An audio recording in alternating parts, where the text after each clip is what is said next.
Hello everyone. तो आज इस वीडियो में हम म्यूचुअल फ़ंड के बारे में जानेंगे। मतलब अगर किसी को म्यूचुअल फ़ंड के बारे में कुछ भी नहीं पता है तो भी आज इस वीडियो को अगर वो पूरा देखता है तो ए से लेकर जेड तक उसको म्यूचुअल फ़ंड के बारे में सब कुछ पता चलेगा। मतलब म्यूचुअल फ़ंड होता है क्या है, कितने टाइप के म्यूचुअल फ़ंड होते हैं, कौन से म्यूचुअल फ़ंड में इन्वेस्टमेंट करना चाहिए, कितना मिनिमम इन्वेस्टमेंट होना चाहिए। और हाँ, हम इस वीडियो में इवन ये भी देखेंगे कि कौन से टॉप ऐप्स है इन्वेस्टमेंट के लिए म्यूचुअल फ़ंड में। और हम इस वीडियो में ये भी देखेंगे कि समझो मिनिमम इन्वेस्टमेंट अगर कोई करता है तो लॉन्ग टर्म में उसका जो पोर्टफोलियो वो कितने का बनता है। ठीक है। और जो छोटे मोटी चीज़ें होती है जो मतलब बहुत लोगों को पता भी नहीं है, जैसे एक्सपेंस रेशियो क्या होता है, बाद में अपना जो एग्जिट लोड होता है वो कब लगता है और वो कितना परसेंट। वैसे तो मतलब ये जो परसेंटेज है दिखने में बहुत कम लगते हैं, मतलब 1.6% या फिर 1%, बट अगर आप ये लॉन्ग टर्म में अगर कैलकुलेट करते हो तो ये बहुत ज़्यादा परसेंटेज हो जाते हैं। तो हमें वो सब चीज़ें देखनी पड़ती है कोई भी म्यूचुअल फंड में इन्वेस्टमेंट करने से पहले। तो हम ये भी देखेंगे इस वीडियो में कि हम लोग ये सब चीज़ें देख के हम कैसे कोई बेस्ट अपने लिए म्यूचुअल फंड ढूंढ सके। तो अगर आप वीडियो अगर एंड तक देखते हो तो इस वीडियो से आपको बहुत ज़्यादा नॉलेज मिलेगी। अभी के तो सबसे पहले हम ये जानते हैं कि म्यूचुअल फंड होते क्या है। तो हम कुछ एक एग्जांपल से मैं आपको समझाता हूँ। समझो आपको कोई स्टॉक लेना है जो कि 10,000 का है, ठीक है, बट आपके पास है सिर्फ 5,000 रुपये, तो आप वो स्टॉक 10,000 वाला ले नहीं सकते। तो ये म्यूचुअल फंड्स क्या करते हैं, जैसे और भी लोग होंगे जिनको 5-10 हज़ार रुपये इन्वेस्ट करने हैं, वो लोग क्या करते हैं, इन सब से पैसा कलेक्ट करते हैं और जो इनके बेस्ट एडवाइज़र होते हैं जो कि टॉप कॉलेजेस से होते हैं वो लोग एक पर्टिकुलर लिस्ट निकालते हैं स्टॉक्स की जो कि टॉप स्टॉक्स होते हैं, और उन स्टॉक्स में ये लोग इन्वेस्ट करते हैं।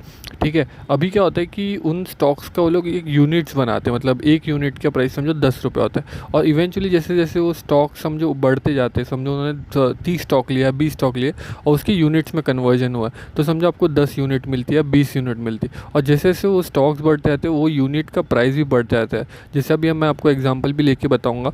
तो समझो अगर किसी एक यूनिट की प्राइस समझो एक टाइम पे 10 रुपये थी, और वही समझो एक साल बाद जैसे जैसे वो स्टॉक बढ़े वो एक यूनिट की प्राइस 20 रुपये हो जाती है। मतलब जितना भी आपने इन्वेस्टमेंट किया था वो सब आपका डबल हो जाता है। अभी हम यहाँ पे देख रहे हैं, ये देखो आदित्य बिरला सन लाइफ, ठीक है। अभी यहाँ पे हम अगर नीचे आएंगे, ठीक है, तो आपको यहाँ पे पता चलेगा कि इन्होंने ये जो पर्टिकुलर म्यूचुअल फंड है इसने कौन से वाले स्टॉक्स में यहाँ पे इन्वेस्टमेंट की हुई है और कितने परसेंट की इसकी टोटल इन्वेस्टमेंट है। तो यहाँ पे आप देख सकते हो बहुत से स्टॉक्स है जो इनके लिस्ट पे है, ठीक है, और उसका एनालिसिस और ये सब भी यहाँ पे आपको मिल जाएगा। अभी आप यहाँ पे देख सकते हो कि ये पर्टिकुलर जो ये यूनिट है वो एक यूनिट की प्राइस थी 15 रुपये, वो भी 2022 के आसपास फरवरी के, और अभी ये पर्टिकुलर यूनिट की मतलब जुलाई 2024 के आसपास इसकी प्राइस चली ऑलमोस्ट 40 रुपये। ठीक है। तो जैसे जैसे समझो यहाँ पे जिन्होंने 15 रुपये पे इन्वेस्ट किया रहेगा तो यहाँ पे भी 40 रुपये पे थे, मतलब ऑलमोस्ट 3 गुना हो गया। तो आप इस तरीके से देख सकते हो कि ये यूनिट में कन्वर्ट हो, मतलब यहाँ पे आपको स्टॉक्स दिखते हैं कि कौन से स्टॉक्स में आपका इन्वेस्टमेंट है, बट आपको टोटल यहाँ पे यूनिट्स मिलती है म्यूचुअल फंड में। ठीक है। और म्यूचुअल फंड का अगर आप रिटर्न अगर यहाँ पे देखना चाहते हो तो यहाँ पे 1 मंथ का रिटर्न, 6 मंथ का रिटर्न, 1 साल का, 3 साल का, यहाँ पे आपको पूरा यहाँ पे एनुअलाइज यहाँ पे रिटर्न आपको देखने मिल जाता है। ठीक है। और यहाँ पे आप मिनिमम से मिनिमम इन्वेस्टमेंट भी कर सकते हो। यहाँ पे अगर मैं आपको रिटर्न कैलकुलेट करके बताऊँ, जैसे मैंने आपको कहा था कि हम एक एटलीस्ट एग्जांपल लेके समझेंगे कि आपने अगर मिनिमम इन्वेस्टमेंट कितनी की तो आपका कितना रिटर्न बन सकता है। तो जैसे मैं मंथली एसआईपी में जाता हूँ, 5,000 का मिनिमम इन्वेस्टमेंट अगर हम करते हैं और 3 साल के लिए करते हैं, क्योंकि मतलब यहाँ पे भी ऑप्शन नहीं, वरना अगर मैं आपको 10 या 15 साल का तो वहाँ पे आपको ज़्यादा मैजिक देखने मिलता। ठीक है। 5,000 का मिनिमम इन्वेस्टमेंट तो कोई भी कर सकता है। ठीक है। तो अब हम अगर नीचे यहाँ पे आके देखते हैं तो देखो अब आपका टोटल इन्वेस्टमेंट होती है 1,80,000 रुपये की, और आपका जो टोटल अमाउंट जो बनती है वो बनती है 3,38,000 की।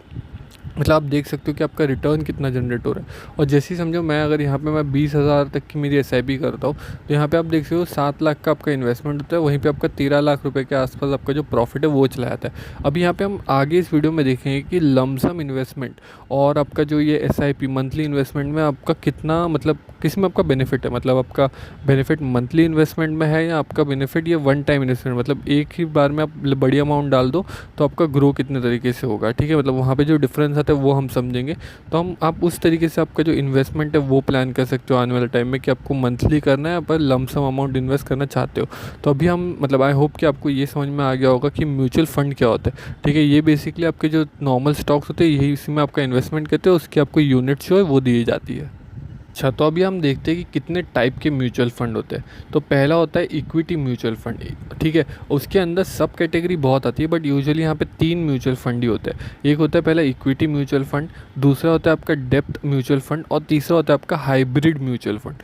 ठीक है। जैसे आपका पहला वाला हम समझते हैं कि इक्विटी म्यूचुअल फंड क्या होता है। इक्विटी म्यूचुअल फंड के अंदर आपका जैसे सेक्टर बेस्ड आता है, मतलब समझो अगर आपको ऑटो सेक्टर में इन्वेस्टमेंट करना है, आपको लग रहा है ऑटो सेक्टर आने वाले टाइम में ऊपर जाएगा, तो आप ऑटो सेक्टर में इन्वेस्टमेंट करने के लिए आप उस म्यूचुअल फंड में इन्वेस्टमेंट कर सकते हो। समझो आपको मिड कैप या स्मॉल कैप में इन्वेस्टमेंट करना है तो आप उसमें कर सकते हो। अब जैसे देखो SBI का PSU फंड है, मतलब यहाँ इसमें सिर्फ आपको PSU स्टॉक्स देखने मिलेंगे, ठीक है। तो ये उसमें इन्वेस्ट करता है। तो PSU में अगर आपको लग रहा है आने वाले टाइम में बहुत ग्रोथ है तो आप यहाँ पे PSU फंड में भी इन्वेस्ट कर सकते हो। तो ऐसे सेक्टर बेस्ड होते हैं कुछ, फिर होते हैं मिड कैप या स्मॉल कैप। आपको लग रहा है आने वाले टाइम में स्मॉल कैप जो है बहुत ज़्यादा ग्रो करने वाला है तो आप स्मॉल कैप म्यूचुअल फंड में लगा सकते हो, फिर मिड कैप में लगा सकते हो। ऐसे यहाँ पे आपको बहुत से अलग अलग, जैसे यहाँ पे पावर एंड इंफ्रा फंड है तो इसी पावर और इंफ्रा वाले जो स्टॉक्स है उसी में इन्वेस्टमेंट करता है, ठीक है। वैसे ही मिड कैप, लार्ज कैप, तो जो सेक्टर बेस्ड होता है, सेक्टर बेस्ड म्यूचुअल फंड होता है वो पर्टिकुलर सेक्टर को टारगेट करता है। तो ये आपका पहला होता है, जैसे इक्विटी म्यूचुअल फंड होते हैं वो होता है। जो दूसरा होता है वो होता है depth mutual fund. Depth mutual fund में आपके बॉन्ड्स आ जाते हैं, डिबेंचर्स आ जाते हैं। इसमें जो आपका प्रॉफिट है, मतलब जो आपका रिटर्न बनता है ये कम बनता है, क्योंकि बॉन्ड्स और इसमें ये बेसिकली गवर्नमेंट की तरफ से, बट ये बहुत ज़्यादा सिक्योर होते हैं, ठीक है। तो इसमें आपका डेप्थ म्यूचुअल मतलब, तो ये होता है आपका डेप्थ म्यूचुअल फंड, ठीक है। जो आपका तीसरा होता है वो होता है हाइब्रिड म्यूचुअल फंड, ठीक है। हाइब्रिड म्यूचुअल फंड मतलब क्या, जो हमने अभी तक समझा, मतलब जो आपका नॉर्मल इक्विटी म्यूचुअल फंड होता है प्लस आपका जो ये डेप्थ म्यूचुअल फंड होता है, इन दोनों के मिक्सचर को ही बोलते हैं हाइब्रिड म्यूचुअल फंड, ठीक है। तो ये आपके 3 टाइप के आपके म्यूचुअल फंड होते हैं। पहला तो आपका होता है इक्विटी म्यूचुअल फंड, दूसरा होता है आपका डेप्थ म्यूचुअल फंड और तीसरा होता है आपका हाइब्रिड म्यूचुअल फंड। आप किसी भी म्यूचुअल फंड में इन्वेस्टमेंट करने के लिए देख रहे हो तो आपको ये तीनों टाइप के जो म्यूचुअल फंड होते हैं इसमें इक्वली आपको इन्वेस्टमेंट करनी चाहिए, ताकि आपका डेप्थ में भी थोड़ा पैसा पड़ा रहे, थोड़ा आपका हाई ग्रोथ वाले जो म्यूचुअल फंड में उसमें भी पैसा पड़ा रहे, और कहीं ना कहीं आपका हाइब्रिड में भी थोड़ा पैसा पड़ा रहे। इसलिए जो लोगों के पास ऑप्शन होता है इन्वेस्टमेंट के लिए वो होता है FD, ठीक है, जहाँ पे जो रिटर्न है वो अराउंड 5 से 6% का होता है, ठीक है। उसके बाद लोग गोल्ड में भी इन्वेस्ट करते हैं, बट उसमें भी आपको पता है कि उधर उसमें भी जो रिटर्न है वो भी कुछ 8 से 9% का है, ठीक है। और उसके अलावा जो भी आपको रिटर्न मिलता है, ठीक है, वो कहीं ना कहीं 7-8 उसी परसेंट के आसपास होता है। अगर आप म्यूचुअल फंड, अगर अच्छे म्यूचुअल फंड देखते हो, लॉन्ग टर्म का देखते हो, तो कहीं ना कहीं आपको म्यूचुअल फंड का जो रिटर्न है वो 12 से 15% तक का आपको यहाँ पे म्यूचुअल फंड में रिटर्न देखने मिल जाता है। तो आप देखो 1-1% से भी ना बहुत ज़्यादा फ़र्क पड़ता है कि आपका जो अमाउंट है वो बहुत ज़्यादा ऊपर नीचे होता है। तो आपको देखना चाहिए कौन सा बेस्ट म्यूचुअल फंड है और वही म्यूचुअल फंड में आपको इन्वेस्ट करना चाहिए। अभी कोई भी म्यूचुअल फंड में बहुत सारी चीज़ होती है देखने के लिए, ठीक है। तो हम अभी देखेंगे कि कोई भी म्यूचुअल फंड है तो उसको कैसे हम परखें कि वो अच्छा है या बुरा है, या उसमें कौन सी और चीज़ें होती है। जैसे अभी यहाँ पे आदित्य बिरला का जो म्यूचुअल फंड है, यहाँ पे आप देख सकते हो ये म्यूचुअल फंड का जो वैल्यू था वो कुछ टाइम पहले कितना था, और अभी ये 41% अराउंड, ये 41 के आसपास है, ठीक है। मतलब एक एन जो ये होता है 1 यूनिट का जो प्राइस है वो उतना दिया हुआ है, यहाँ पे 39.27 दिया हुआ है, ठीक है। यहाँ पे मिनिमम इन्वेस्टमेंट आप देख सकते हो कितने रखी हुई है, और जो फंड साइज़ है वो ऑलमोस्ट 6,000 करोड़ टच होने वाला है, ठीक है। यहाँ पे आपको होल्डिंग, मतलब ये स्टॉक कौन से स्टॉक में इन्वेस्ट किया हुआ है वो आपको देखने मिलता है।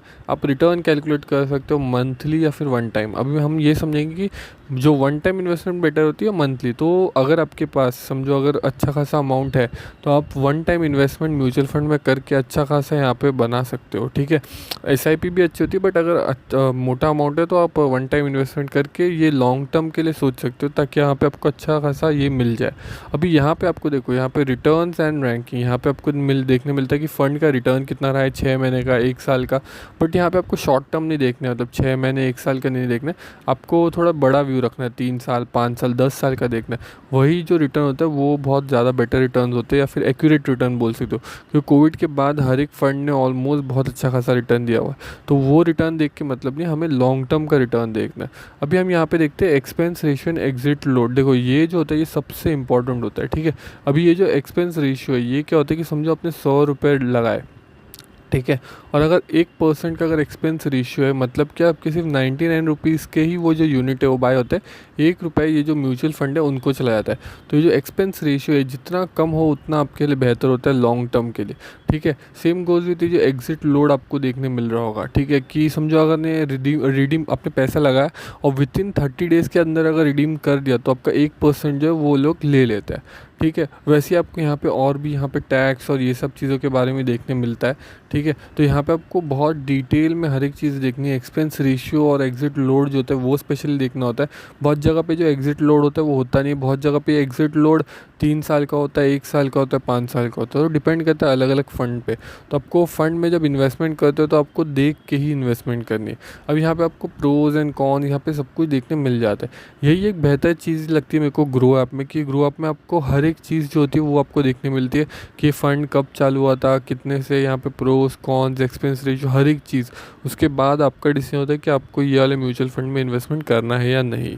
समझो अगर आपकी सैलरी 20,000 के आसपास है तो आपका 5,000 का म्यूचुअल फ़ंड का आपका ये चालू हो जाना चाहिए SIP पर मंथ का। अगर समझो आपकी सैलरी 30,000 है तो वहीं पे आपका 7,000 तक का आपका जो म्यूचुअल फ़ंड में इन्वेस्टमेंट होते रहना चाहिए। तो आपकी जो सैलरी होती है उसके ऊपर आपका डिपेंड होना चाहिए कि आपको म्यूचुअल फ़ंड में कितना इन्वेस्टमेंट करना चाहिए, क्योंकि ये लॉन्ग टर्म में आपको बहुत बेनिफिट देगा। अगर मैं यहाँ पर आपको कैलकुलेटर करके बताऊँ, ठीक है, अगर मैं मंथली, देखो मैं मंथली समझो हमने किया 5,000 रुपये, ठीक है, और 3 साल के लिए किया, तो आप यहाँ पे देख सकते हो मेरा 1,80,000 का इन्वेस्टमेंट होता है, जिसमें मेरे को रिटर्न जो बनता है वो ऑलमोस्ट 3.5 लाख रुपये बनते हैं 3 साल में। तो आपको ये रिटर्न देखनी चाहिए, और कहीं ना कहीं आपका जो इन्वेस्टमेंट है ना वो आपको स्टार्ट करना चाहिए जितना अर्ली, क्योंकि वॉरेन बफेट कहते हैं कि उनको लेट हुआ इन्वेस्टमेंट करना, जबकि सबसे पहले मतलब वो शायद 11 साल के थे तब से वो इन्वेस्टमेंट कर रहे हैं, तब भी उन्हें लगता है कि वो लेट हो गए। तो अभी अगर मतलब अभी भी हम अगर आप 20-25 साल में भी अगर इन्वेस्टमेंट करना चाहोगे तो आप लेट नहीं हो, मतलब अगर आप और लेट कर दो तो आपको पता है कितना आपका लॉस हो सकता है। तो इट्स बेटर अर्ली, अगर आप अभी से चालू कर दो। तो आपको देखना है कौन से म्यूचुअल फंड में, और उसी म्यूचुअल फंड में इन्वेस्टमेंट कर दिए। अभी अगर मैं आपको बताऊँ तो कहीं ना कहीं मेरे को ऐसा लगता है कि आने वाले टाइम में जो स्मॉल कैप है, मिड कैप है, ये ग्रो करने वाले। तो ये कोई एडवाइस ये नहीं है, इन्वेस्टमेंट एडवाइस नहीं है, ये बस मेरे को लगता है। तो मैंने कहीं ना कहीं मैं स्मॉल कैप या मिड कैप जो ग्रोथ फंड है मैं उसमें इन्वेस्टमेंट करता हूँ, वैसे टाइप की म्यूचुअल फंड में इन्वेस्टमेंट करता हूँ। और हाँ, जहाँ से मेरे को टैक्स एग्जाम्प्ट, मतलब मेरे को टैक्स बेनिफिट हो, ELS वाले जो फंड होते हैं उसमें भी मैं इन्वेस्टमेंट करता हूँ। तो आप भी ऐसे ही देख के या फिर मतलब इस टाइप के फंड्स में आप भी इन्वेस्टमेंट कर सकते हो।